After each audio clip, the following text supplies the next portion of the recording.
A room full of Hollywood men just listened to the greatest funk musician alive play them the music he'd written for their movie, and told him it wasn't good enough. Too old, same old James Brown stuff.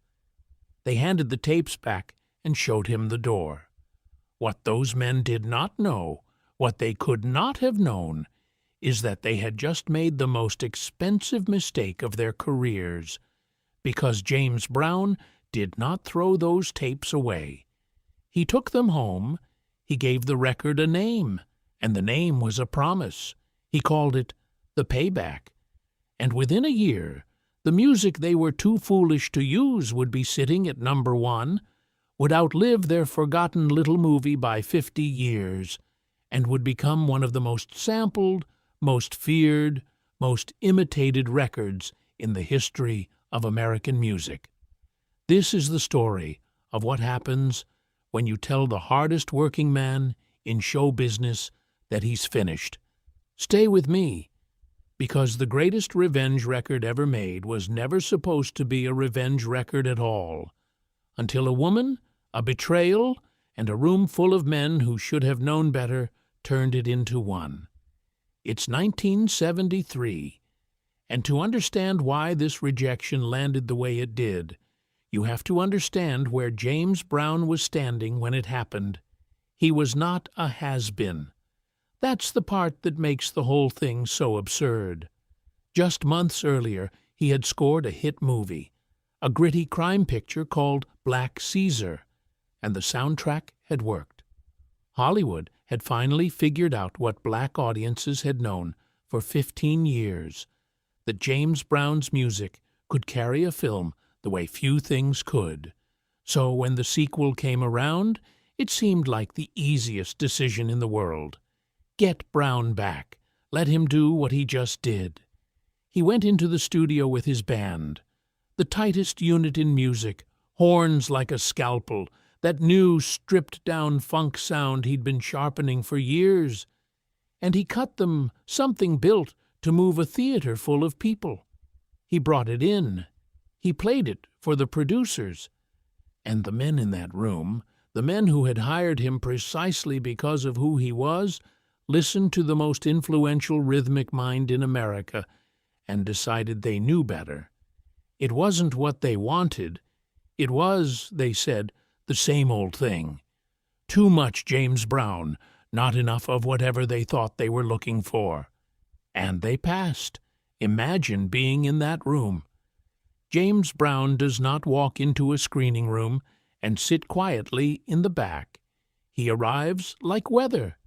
He has brought them something he is proud of, something his band bled for, and he plays it loud, and he watches their faces while it plays, because he has spent his whole life reading rooms, reading crowds, reading the exact half-second when an audience turns, and what he sees on those faces is not the thing he has seen on 10,000 faces before. It's not surrender. It's hesitation. It's men glancing at each other. It's the specific, unmistakable body language of people getting ready to tell you no. And then they say it. Some polite version of, "It's just not what we're going for." Same old James Brown. He takes the tapes back. He does not argue in that room. That was never his way. James Brown did not argue with people who underestimated him. He collected the debt later, in public, with interest, where everyone could see. He walked out of that room with the tapes under his arm, and a decision already forming that those men would spend the rest of their lives regretting. Now, you have to sit with the arrogance of that for a second, because it's almost hard to believe. This is a man who, by 1973, had already reinvented the rhythmic foundation of popular music. A man whose records were the reason the word funk existed as a genre at all. Telling James Brown his funk wasn't good enough was like telling the ocean it wasn't wet enough. It wasn't just an insult. It was a category error, a confession that the people making the decision had no idea what they were holding. And here's the thing that made it dangerous. James Brown had spent his entire life being underestimated by rooms exactly like that one. He had shined shoes for pennies outside buildings he would one day own. He had been sentenced to hard labor at 16. He had been told by his own record label that a live album wouldn't sell, and he'd funded it himself and watched it sit on the charts for more than a year. Every single time a room full of people told James Brown no, it had ended the same way, with James Brown proving them catastrophically, publicly, permanently wrong. And these Hollywood men had just become the next room. But here's where the story takes a turn that even the producers couldn't have scripted, because the rejection alone wasn't what lit the fuse.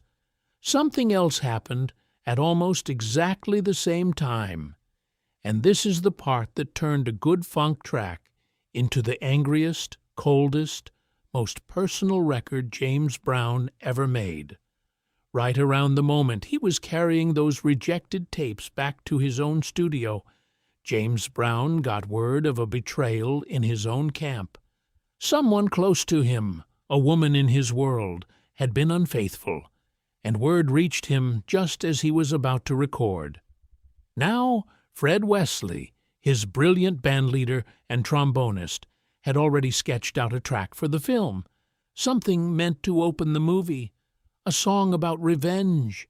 It was supposed to be a character's revenge, a scene in a gangster picture.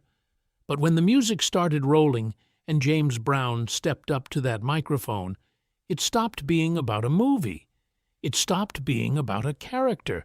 Every ounce of what he was feeling, the betrayal, the disrespect, the rejection, the lifetime of being told he wasn't enough by people who were his lesser, went straight down the wire and onto the tape.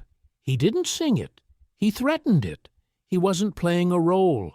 He meant every word. And that is the secret ingredient. That is why the Payback doesn't sound like any other funk record ever made. Go listen to it. It is barely a song in the traditional sense. There's no real chorus, no bridge, no hook the way pop music defines a hook. It's a groove, dark and spare and patient, wah-wah guitar coiling like something waiting in the dark, and over the top of it, a man not celebrating, not dancing, but promising. I don't know karate, he warns, but I know K-Razor. He talks about getting his hands on the man who did him wrong. He sounds like a man standing very still, very calm, telling you exactly what is going to happen to you. It is one of the most genuinely menacing pieces of music in the American songbook. And it is menacing because it was real. The producers wanted the same old James Brown. What they got instead, by rejecting him, was the birth of something new. The sound of James Brown, with nothing left to prove, and everything to avenge. Picture that studio the night it went down. The band is locked in, Fred Wesley conducting the horns, the guitarist working that wah-wah pedal, the whole machine holding a groove so tight it feels like a held breath. And there's James Brown at the microphone, and everybody in that room can feel that something is different tonight. He's not performing. There's a stillness to him, the dangerous kind. The musicians who were there would talk about it later. How you could hear it in the tape. How the anger wasn't loud, it was controlled, which is so much worse. He lets the groove ride. He doesn't rush. He circles the microphone like a man circling something he's about to finish. Take after take, the same cold fire. When it was done, they knew they had caught something that doesn't happen twice. A real emotion, at full strength, pinned to tape forever. You cannot fake what's on that record, and the men who rejected it had, without meaning to, supplied the one ingredient that made it immortal, a reason. He took Fred Wesley's revenge sketch, revised the words himself until they cut, and he named the whole album after it. Not a subtle name, not a clever name. The Payback, a title that told everyone who had ever crossed him exactly what this record was. And then he released it into the world and let it do the work. Here's what happened to The Two Paths, the movie, the one the producers were protecting when they rejected him, went out and hired other musicians to score it, and it came and went the way most films of its kind did, remembered today mostly, if at all, as the film that turned down James Brown. And The Payback, The Reject, The Leftover, the same old stuff, it became a monster. The title track climbed all the way to #1 on the R&B charts. The album became the highest charting album of his entire career to that point, bigger than the records the industry had approved of, bigger than the ones they'd planned and blessed and marketed. The thing they threw back in his face outsold everything they'd ever handed him. But the chart position isn't even the real revenge. The real revenge took decades to fully arrive, and it's still arriving. Because The Payback did not just sell in 1974 and fade. That dark, coiling groove turned out to be one of the most perfect pieces of raw material in the history of recorded sound. When hip-hop was born and producers went hunting through old records for the DNA of new songs, they found The Payback, and they never let go. It has been sampled on an enormous number of records across decades. Its groove, its horn stabs, its menace pulled forward into song after song after song by artist after artist. Think about what that actually means, because it's the sweetest part of the whole story. Somewhere, decades after that room full of men handed the tapes back, a teenager who wasn't even born in 1973 drops a needle on a worn copy of The Payback, hears that groove, and builds a brand new hit on top of it. And then another producer does it, and another. The record the professionals called old became the thing every new generation reached for to sound current. That is, a kind of immortality money cannot buy, and a marketing department cannot manufacture. The producers rejected it for being backward-looking, for being the same old thing. It turned out to be one of the most forward-looking records anyone made that decade, a piece of music so far ahead of its time that people were still building new hits on top of it 30 and 40 years later. The men in that room thought they were listening to James Brown's past. They were actually listening to the future of American music, and they handed it back because they couldn't hear it. So what do we take from this, honestly? Because as always on this channel, the man at the center of it is not a simple hero, and the story is better for it.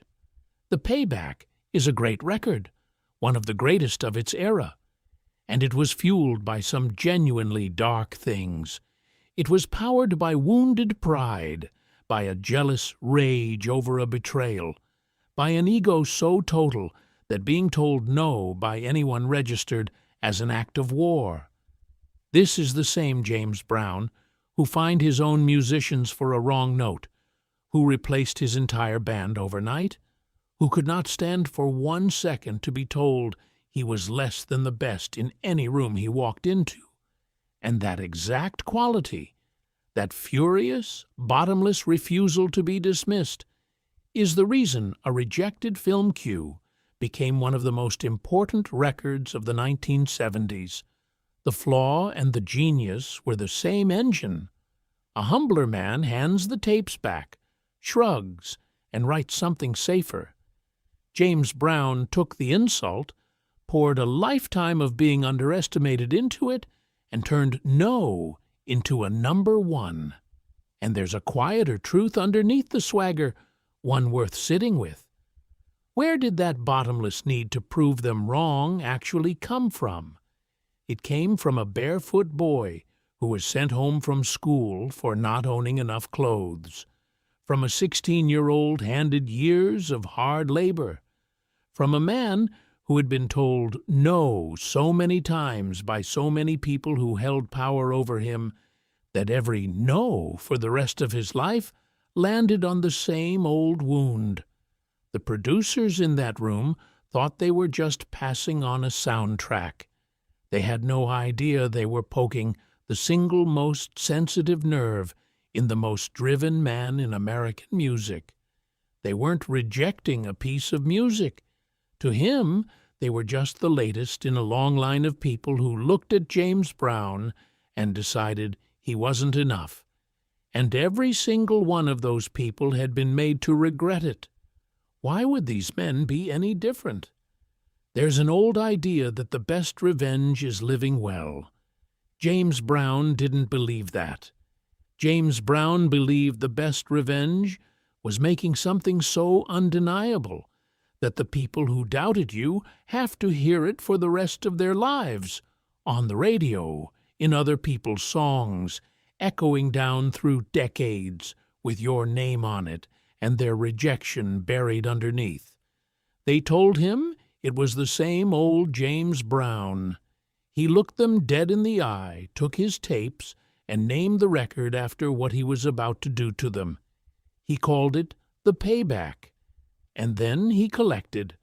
Subscribe for more true stories from music's greatest legends, and tell me in the comments, what's the greatest comeback you've ever seen from someone who was told they were finished?